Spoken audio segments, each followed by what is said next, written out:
Welcome to Latter-day Miracles, where we share true stories of angels and marvels. Get ready to enjoy accounts from everyday people that remind us of divine love, that we're never truly alone, and the power of faith in these latter days. I'm Haley Hatch-Freeman. And I'm Misty Smith. Sit back, open your heart, and prepare to be inspired. Hi, welcome again. We are so excited to bring you another amazing miracle story. Today, Misty gets to share her personal story, and I'm just so excited for you guys to get to know her a little bit better. Let me introduce her, and then we will let her talk. Misty is a mother to 5 beautiful children, and they are amazing. And wife to a husband who makes her laugh constantly. She graduated as a veterinarian technician, and since then can be found working with dogs and cats, fostering, training, pet sitting, or simply being with them. She enjoys all sorts of hobbies that have led her down many roads, such as sewing, quilting, gardening, and fitness. She has a baking business, making wedding cakes for family and friends for over a decade, and continuously increases her skills with cakes, bread, pasta, and all things food.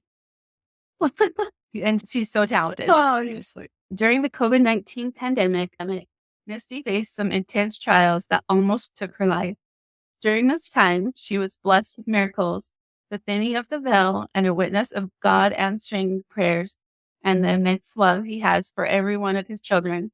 As she recovered, she learned more about diabetes, liver care, healthy living, fitness, and mental wellness.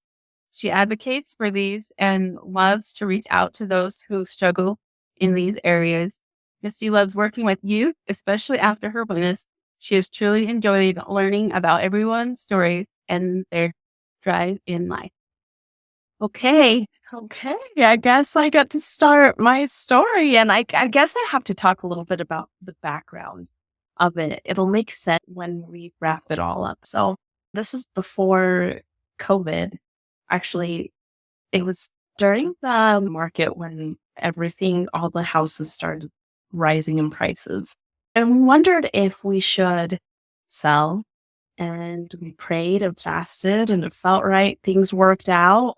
There were a lot of little miracles with that alone. And we decided to take the journey to move.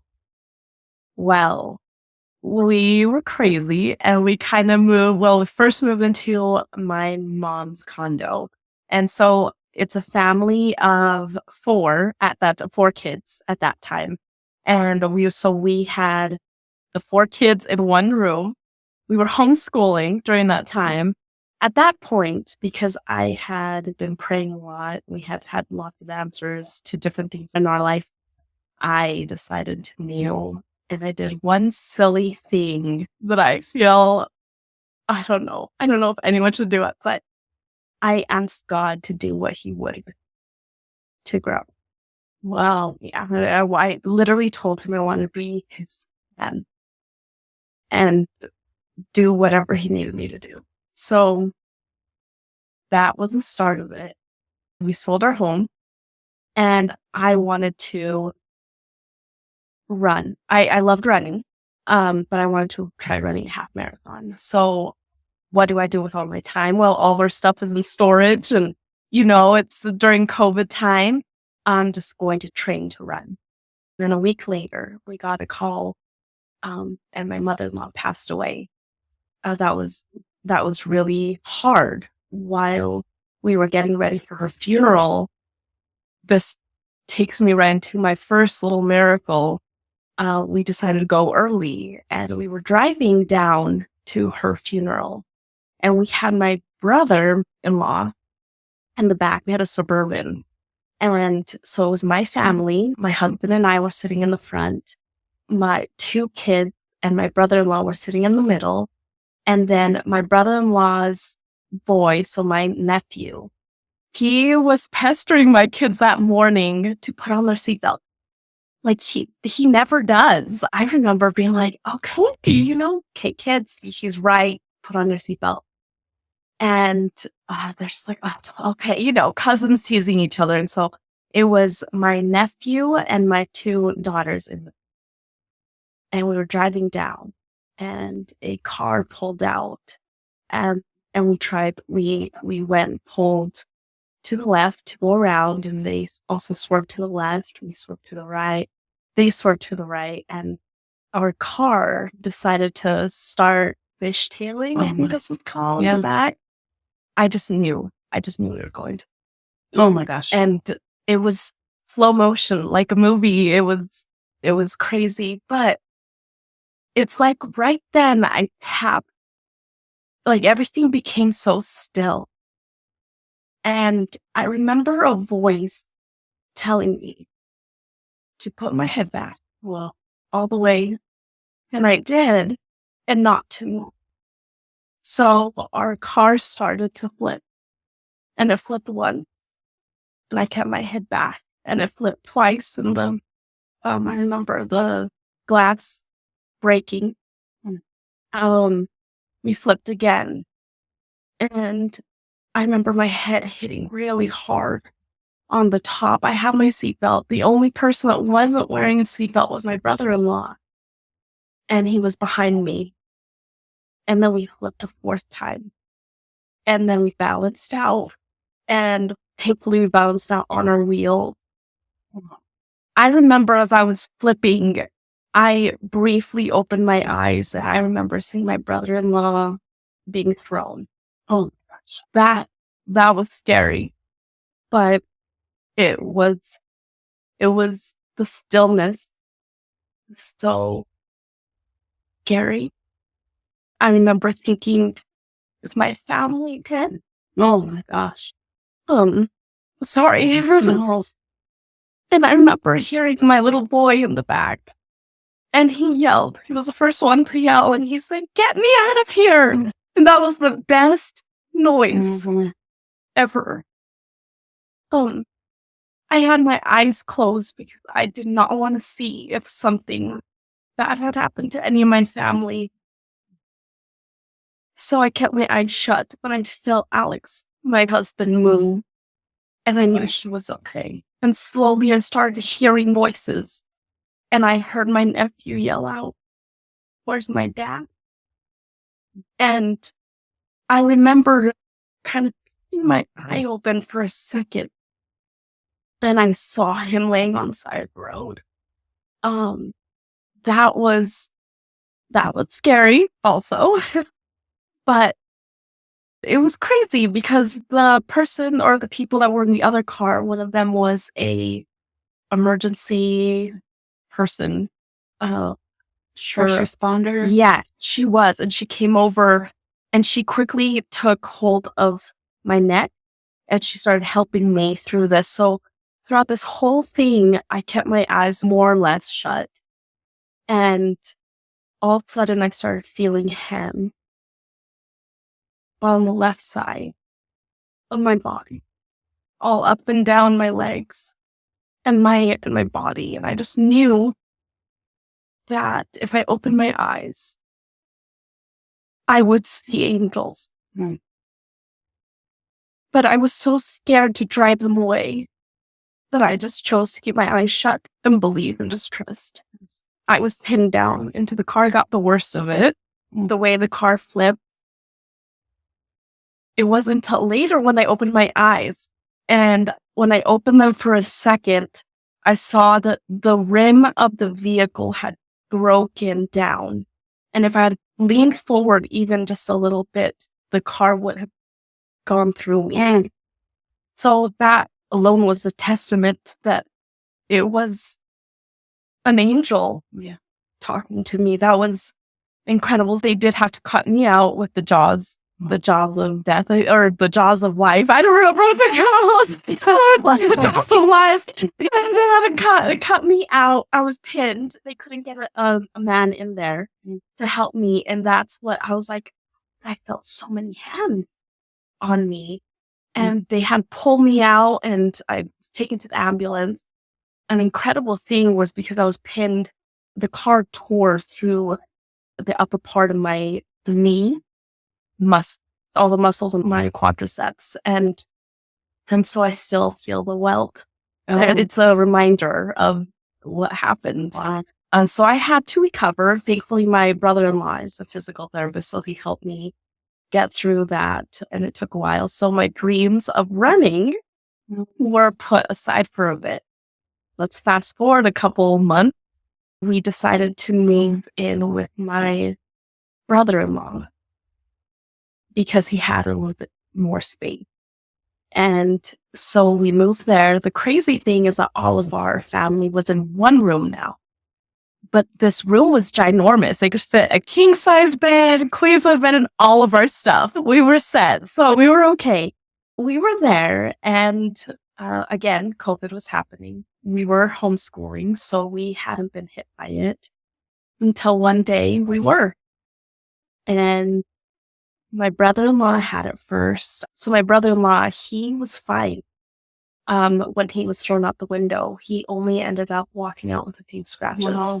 All the nurses at the ER were amazed. They kept reminding him about wearing seatbelts. So wear your seatbelt. But he kept saying that it was like he blacked out for a second and he didn't remember how he got to the side of the road. He knew what happened. But the way I like to see it is it's almost like he was spared that and taken care of to only have a couple scratches. So he knows that that's a miracle and he feels blessed by it just as much as we all do. So he's fine. We're fine. I'm recovering. We move into his place. We're living out of a little tiny walk-in closet and we got hit by COVID and we were worried about it. Not necessarily. I think everyone was. No one really knew at that point how people reacted by having it. And all my kids got it and they recovered just fine. And my husband got it. It was harder on him and for me. And I wasn't getting better. And I remember one morning, it was at 2 a.m. I woke up and I had this feeling that if I didn't go in, something bad would happen. And I couldn't breathe. I remember just not being able to breathe at all. I was struggling. I woke up Alex and I told him, I need to go to the ER, which I've never done before in my life. He believed me. There was no hesitation. There was no let's see. He just knew that I wouldn't ask unless it was necessary. And he said he felt like he needed to listen. So we went in and yes, I had COVID and they sent me home with this little oximeter. They put on your fingers, they monitor. And it was so neat because they monitored my lung capacity, my oxygen from home. Wow. So I was sent home and I felt a million times better at the hospital because they put the IVs and everything and I wasn't able to eat. I wasn't able to, I don't even know for how many days. I felt like I was barely living and it hurt. And no one understood the type of pain that I started feeling internally. I was home for only a couple days and my oxygen kept dropping well below. And because they were monitoring me, they called and told my husband that I needed to go into the hospital.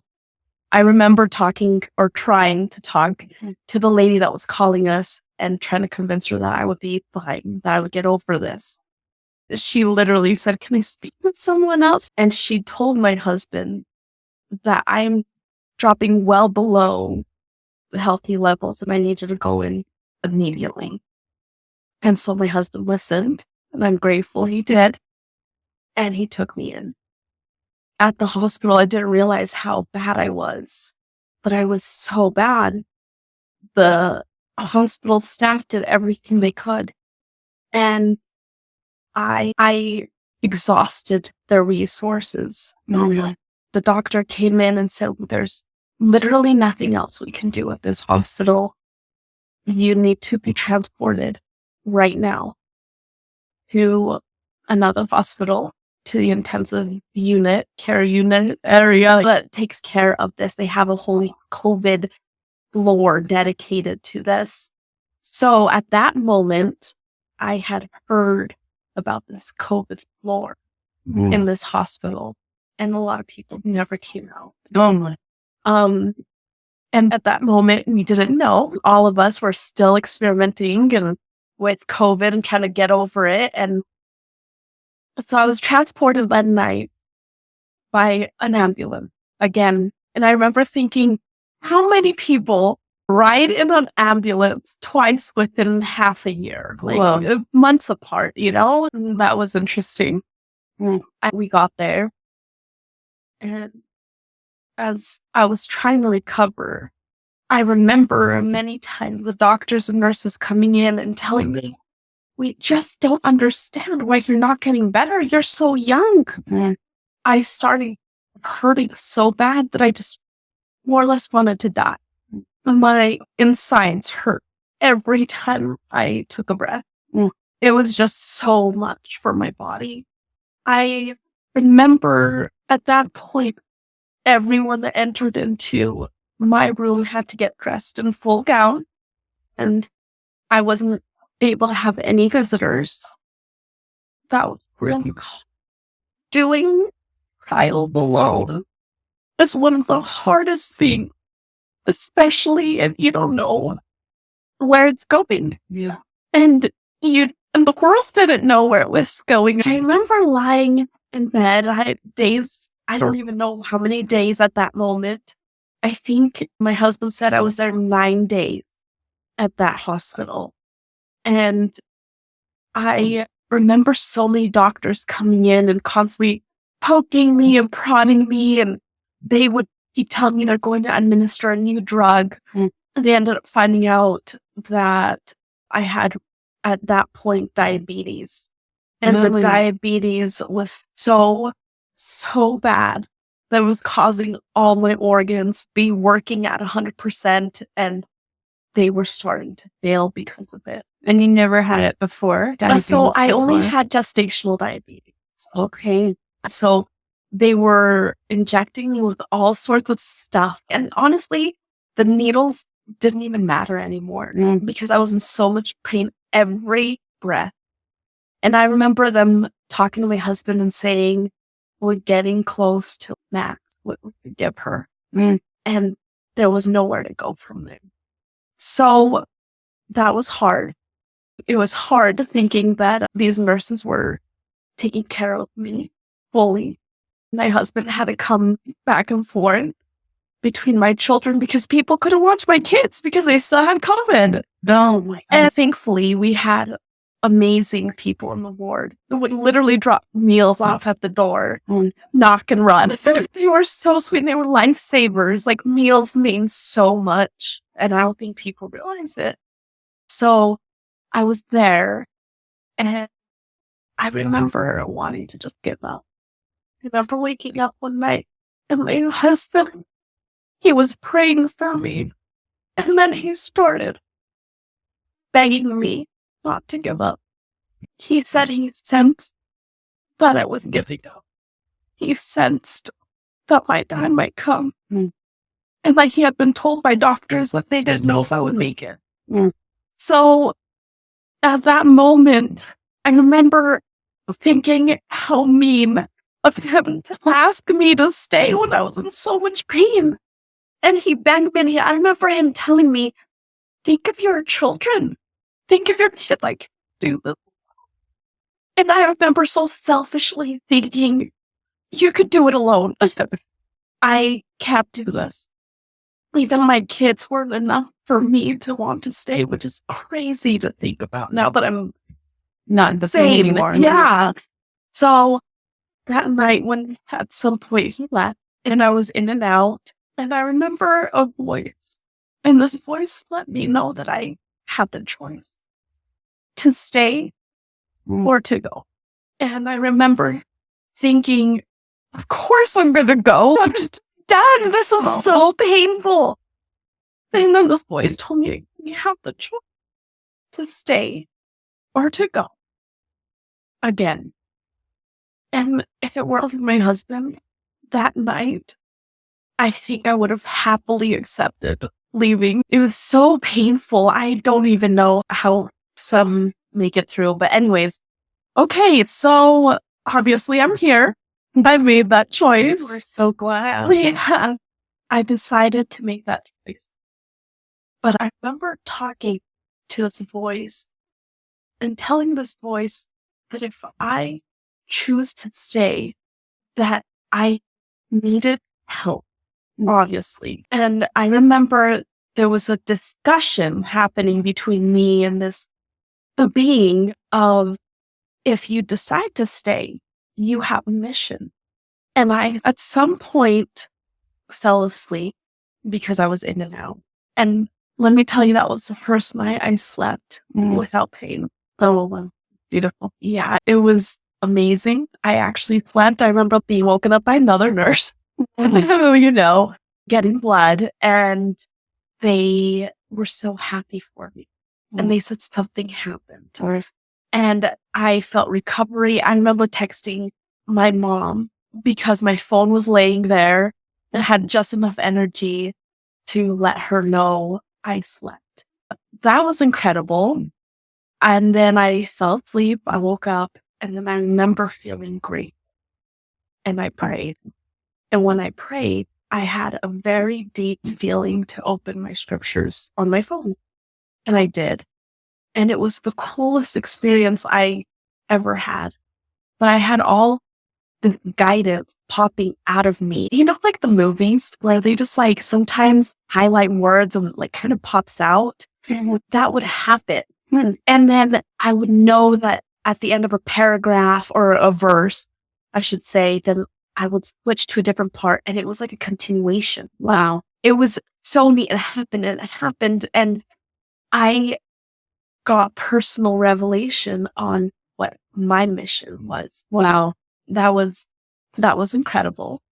I went home and so that was my first part of my miracle. And my second part is a little more intense because even though I got released, I was sent home with one of those little puffer things. I don't know what they're called, but you blow air into them.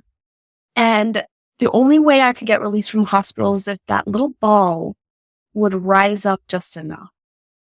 And I was barely making it. Like, barely. I remember my husband being like, just do it regular, like the doctors would come and be like, you have to.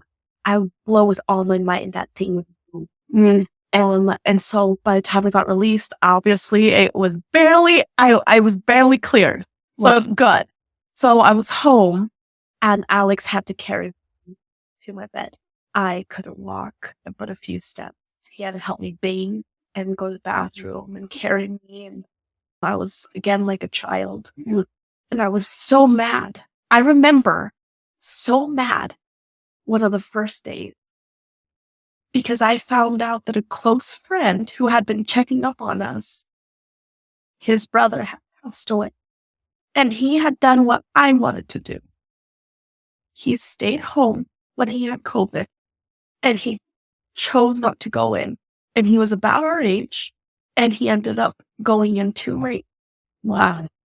And he ended up passing. Wow. He left behind his wife, his 2 children.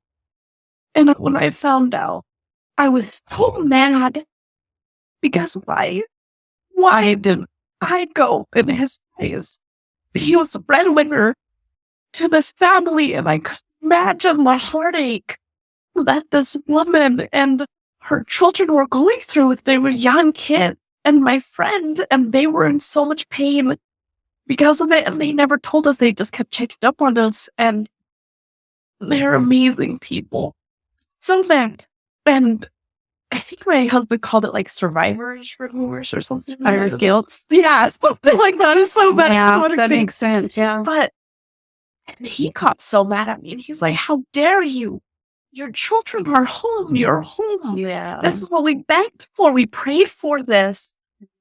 Oh, talking about praying, that was one thing that was also a miracle. Was at the hospital, my husband and my family had written and reached out to past wards and family and neighbors to pray for me. And that night of recovery, I literally felt people's prayers. Wow. I heard a voice pray for me. Wow. And so the power of prayer is amazing. And I have a full testimony on how prayer literally helps people. Wow. It helped me. Without a doubt, I don't think that I would have also made it through without that. So between prayers and the love of people and my husband, I was home and I was angry that just me, like, what did I have to offer this world that this husband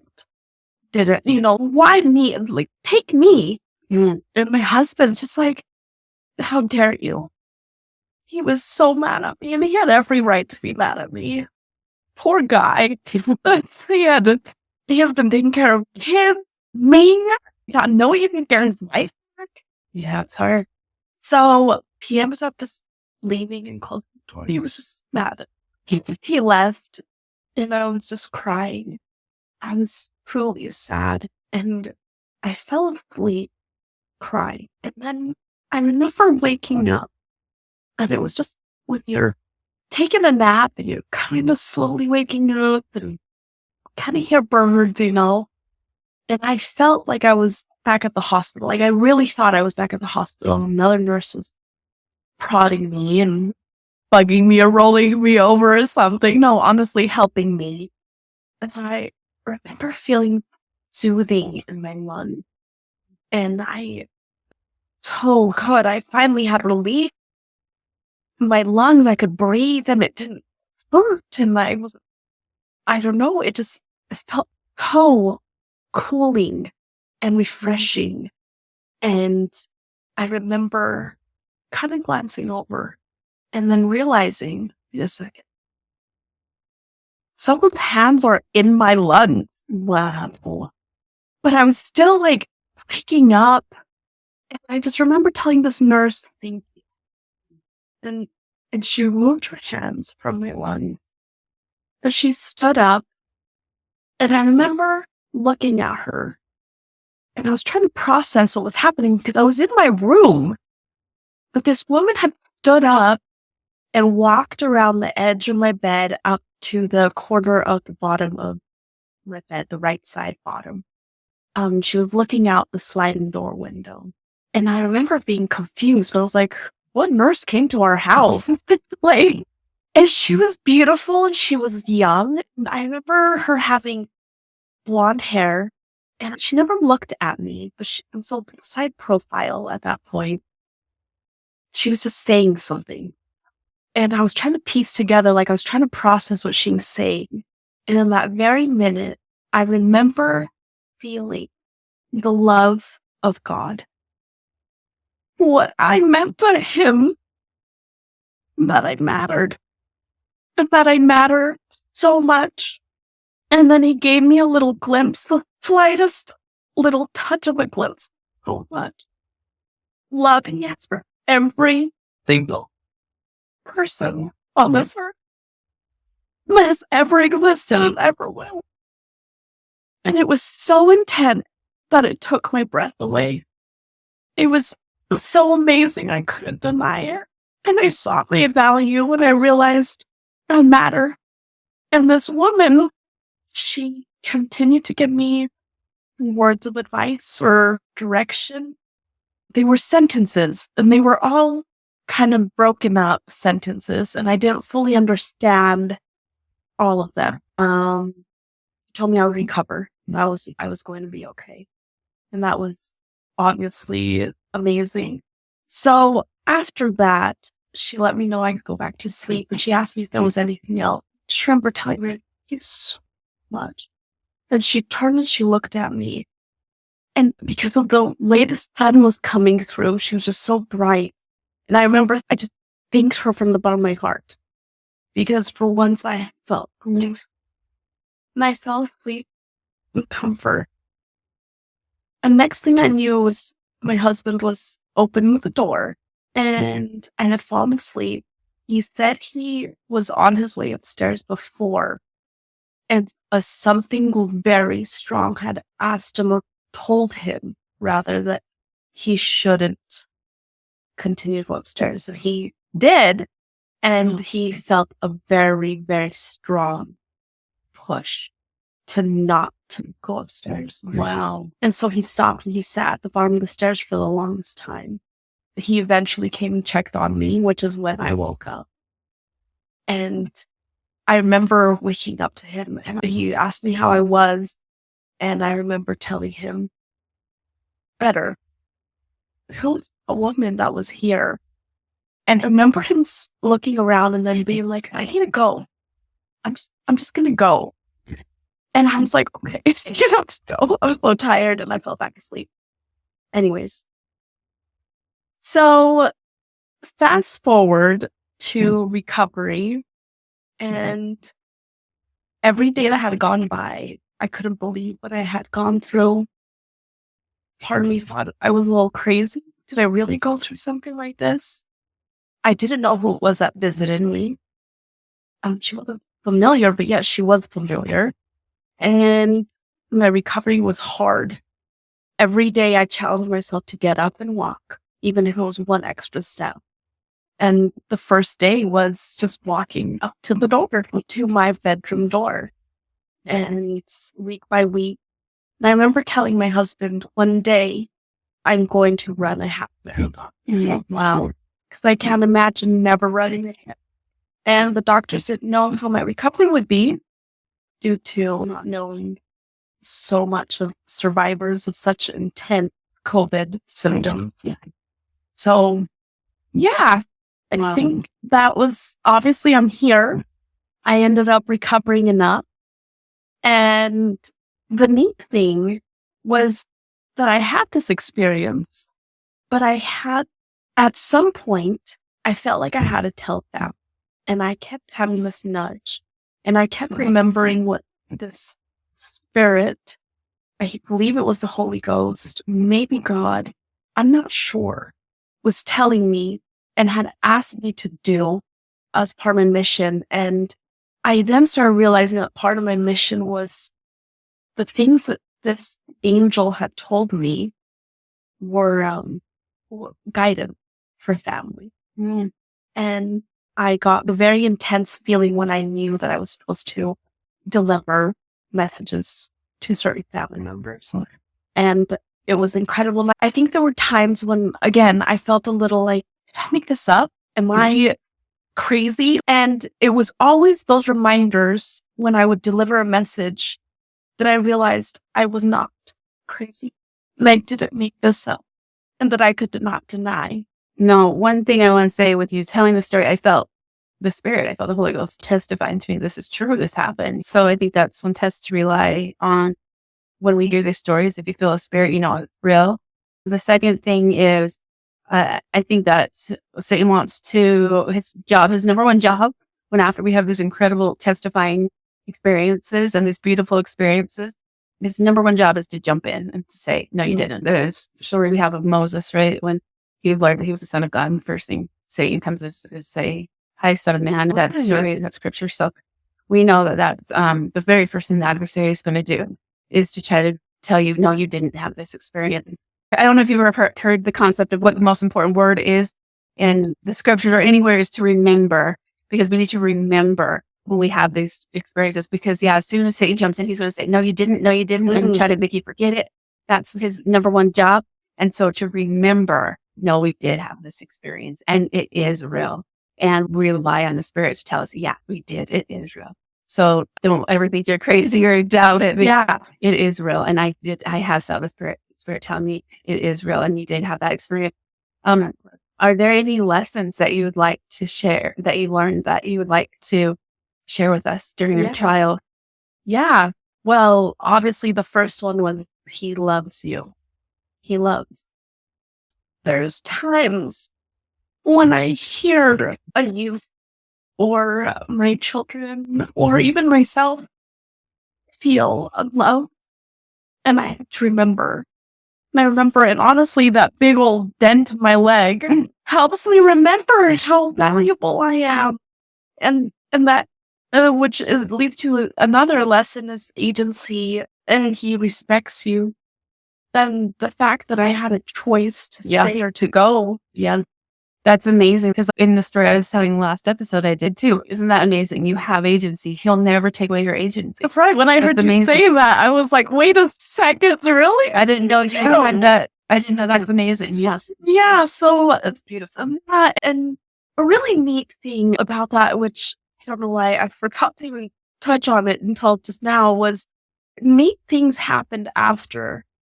And I remember my brother-in-law, when I was telling him what happened in his own home, because he was the one that opened his doors to us, he had witnessed to me that he had felt an incredible amount of fear of his mother that week, where he had even had to pull over on his way to work because he just sensed his mom being near him those days, right around or before, during, and after.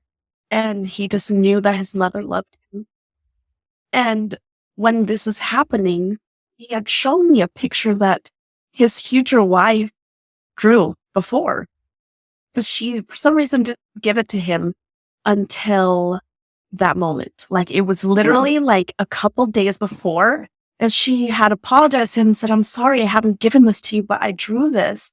And it was a picture seen of my mother-in-law so many times. But it was black and white. And she looked so young. And when he showed me this picture, it hit me that I was looking, and the angel came to visit me was my mother-in-law, which led me to be a bit fearful, because why me? Why me when all my family, my husband's family, was hurting because they had lost her? So that was one of those things that I feel safe, but can also do is it's question your worth, your validity of why you experience things. So that's beautiful. So you were able to connect then that the angel was your mother-in-law. Yes. That's amazing. Yeah. That's so beautiful. Yeah. And she was young and beautiful. No, I love that. That's so beautiful.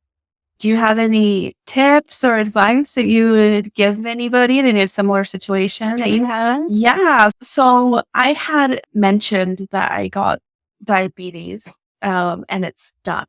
So you still have diabetes now? I still have diabetes now. Wow, that's interesting. And a little bit of a crazy thing that happened is I got COVID again last year, which I think I know I had mentioned to you. My whole family and people that knew that what I had gone through were a bit fearful. Yeah. Because it made me nervous. Yeah, I didn't know how my body would react. I didn't know. We all knew what to do and how to handle it, I guess. Kind of. But I also wondered if I would receive another message, I guess you would say. Yeah. And I was blessed to be able to. I received an I love you again, like a reminder of his love. But it was more of, you still haven't done what I asked you to do.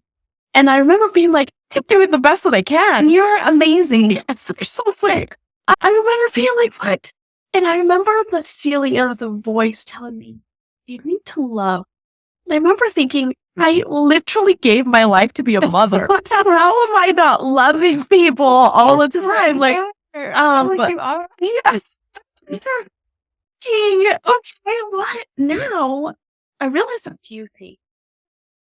When you go through hard things, trials like these, where you don't know the outcome, if you don't choose to involve others, you need to involve a higher being, God, the Lord, the Spirit. You need to involve Him and help you make those choices. Don't ever make a choice on your own, because I think that's where Satan slips in for sure and tells you. So I would say that those people who are struggling with health issues, because at that moment I got that, and also to continue with the second bout of COVID, I got better. I reacted the way that I feel many people did now. It was a sickness. It was hard, but I overcame it. And when I went into the doctor, because I just wasn't feeling good internally again, and I still had that feeling, he took all the tests, and my doctor which again is no coincidence, was one that fed my children while I was while I was the first time. So he Small knew my whole world. story. Yeah. He did all the tests, and I remember telling me, "Oh, Misty, I'm treating you the same way that I would treat a 76-year-old woman internally. Your organs." Wow. My organs were very worn. Oh. And so I guess my liver had issues with diabetes. Along with that, at that moment, I had mental struggles. And I didn't realize it. And he told me, "You take care of so many people in your life. Let me take care." And I remember thinking, how good is God to bless me with someone that knows my story and that can help me. And so going in and accepting that I needed help was one of those things. So if you're going through difficult situations, if it's health, if it's mental, just accept it and allow yourself to be taken care of. So that's the message that I try to share, is of the allowance of love, loving others and being loved with whatever trials you're going through. Absolutely. Absolutely. So as we come to an end of your beautiful story, if you have one final message that you want people just to take away, just one final, like if they take away nothing else, one main thing to take away. This one was hard. It's so hard. I think the main thing I learned from all of this is that you are loved and you matter so much.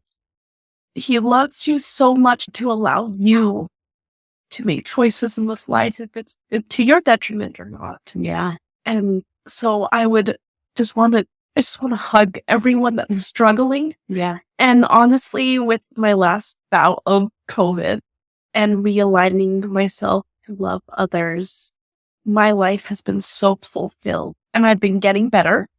And I ran my half marathon. Did by the way. you? I did. I did. Hey. Like a year and a half ago or something.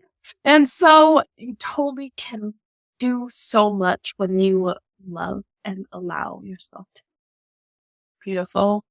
We're so thankful that you are healed and able to do this podcast with me. And So good. we have some awesome miracle stories coming up for you guys in the next coming weeks. And I hope you can stick with us on this journey. And until next time. Thank you for joining us on Latter-day Miracles. If you have a miracle story that you feel inspired to share, we'd love to hear from you. Contact us on our website at latterdaymiracles.net or message us on social media. Until next time, keep your heart open to the miraculous, and may you feel the presence of angels in your everyday life.